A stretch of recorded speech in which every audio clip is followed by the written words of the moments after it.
AI बद्दल बोललो, तर इमर्जिंग करिअर्सबद्दल थोडंसं सांगा ना. AI is very common factor now. AI बरोबर मशीन लर्निंग पण आहे. त्याचबरोबर आपल्याला बरेच गोष्टी अशा वेगवेगळ्या आहेत ज्या टेक्नॉलॉजीमध्येच येतात. म्हणजे सायबर सिक्युरिटी आता खूप मोठं काम करतं. त्यामध्ये डिझायनिंग अजून वेगळे ऑप्शन्स आहेत. डिझायनिंगमध्ये आपण क्रिएटिव्हिटी फील्ड पण म्हणू शकतो.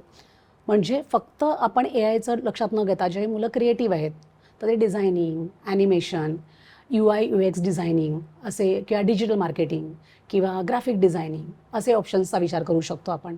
त्याचबरोबर लॉच्या खूप फील्ड्स आहेत. म्हणजे कॉर्पोरेट लॉ आहे किंवा टॅक्स लॉ आहे. असे अनेक लॉचे फील्ड आहेत. ते सुद्धा आता खूप चांगले करिअरमध्ये आपल्याला मिळू शकतं. स्पेशलायझेशन. स्पेशलायझेशन खूप छान मिळू शकतात. त्याचबरोबर इन्व्हायरमेंटल सायन्स आहे, बायोटेक्नॉलॉजी आहे.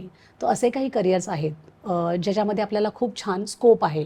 म्हणजे फक्त एक गोष्ट आपण त्याचाच गृहीत धरू शकत नाही, पण त्याच्या पलीकडे अनेक गोष्टी आहेत. जसं की जर्नलिझम आहे, मास मीडिया आहे, मास कम्युनिकेशन आहे. असे अनेक फील्ड आहेत.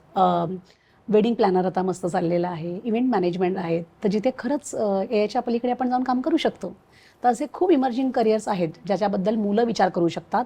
पण आपल्याकडे एक एक समीकरण मला पाहायला मिळतं बऱ्याच जणांचं, की ती इंजिनिअरिंगला जातात आहेत किंवा IT करतात आहेत किंवा मेडिकल फील्डला जातात आहेत.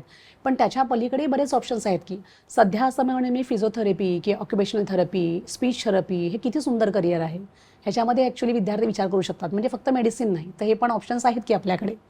तर सगळीकडेच आपण एकच गोष्ट धरून मला आता माझं पुढे कसं होणार त्यापेक्षा जे वेगळे करिअर आहेत त्याला एक्सप्लोर करण्याचा प्रयत्न करा. त्याच्याबद्दल जास्त जाणून घ्या.